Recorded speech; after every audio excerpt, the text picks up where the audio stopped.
Social మీడియాలో 3 నెలల దాకా బెయిల్ రావట్లా. అంత పకడ్బందీగా పోలీస్ వ్యవస్థను వాడుతున్నాడు ఆయన. దుర్మార్గంగా వ్యవహరిస్తున్నాడు. పెద్ద పెద్ద లాయర్లు పెడుతున్నాడు. సుప్రీంకోర్టులో అసలు పెద్ద పెద్ద లాయర్లు పెట్టి సోషల్ మీడియాలో వాళ్ళకి రాకోకుండా, మా మీద కేసులు పెట్టిన వాళ్ళకి బెయిల్ రాకోకుండా వచ్చే విధంగా ఆయన మొత్తం పవర్ని అంతా ఉపయోగిస్తున్నాడు. ఎంతో కాలం కొనసాగదు, కొంతకాలం కొనసాగిద్ది తప్ప కలకాలం అది కొనసాగదనే విషయం ప్రజలకు తెలుసు, చంద్రబాబుకు తెలుసు. చూద్దాం ఏం జరిగిద్దాం. ఇప్పుడు నిన్న ఏంటి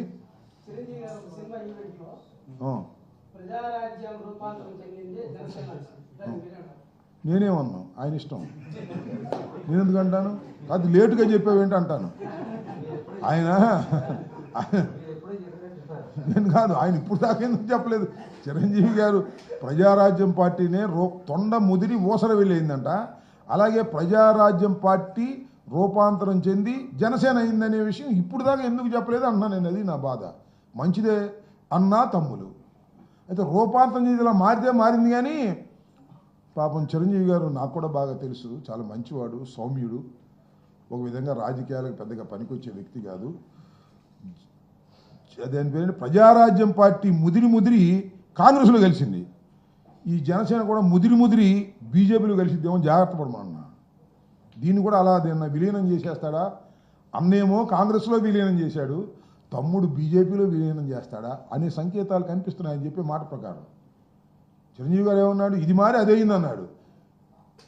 ప్రజారాజ్యం మారి జనసేన కాలేదు, ప్రజారాజ్యం మారి కాంగ్రెస్ అయ్యింది, కాంగ్రెస్లో కేంద్ర మంత్రి అయ్యాడు. అలాగే జనసేన మారి బీజేపీలోకి చేరి మరి ఆయన కేంద్ర మంత్రి అవుతాడా? ఇలాంటి సందేశం ఏమన్నా ఇచ్చాడా? ఒకసారి చెక్ చేసుకోమని మనం చేస్తున్నాను. బాగా ఉన్నది చెప్పాను, బాగా చెప్పండి. Okay, right, thank you.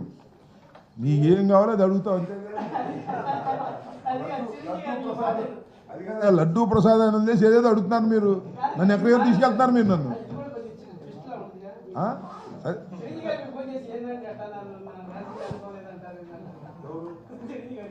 రాజకీయ అనుభవం లేదని ఎక్కడన్నా నేను. రాజకీయాలకు పనికిరాడు.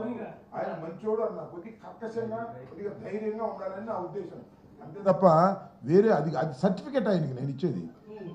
నేను ఇస్తున్న ఒక మంచి సర్టిఫికెట్ ఎవరికి?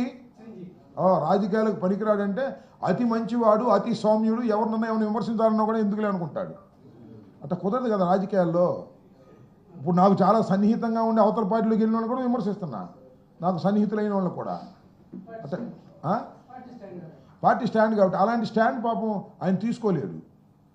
అందువల్ల తీసుకెళ్ళి శుభ్రంగా ఢిల్లీ కోటకు అప్పచెప్పాడు కాంగ్రెస్కి. ఎవరిని అడుగుతున్నా? నన్ను. ఆయన అడుగు. అవును, ఆయన ఇప్పుడు జనసేనలో ఉన్నట్టుగా అర్థం అవుతుంది నువ్వు చెప్పే లెక్క ప్రకారం.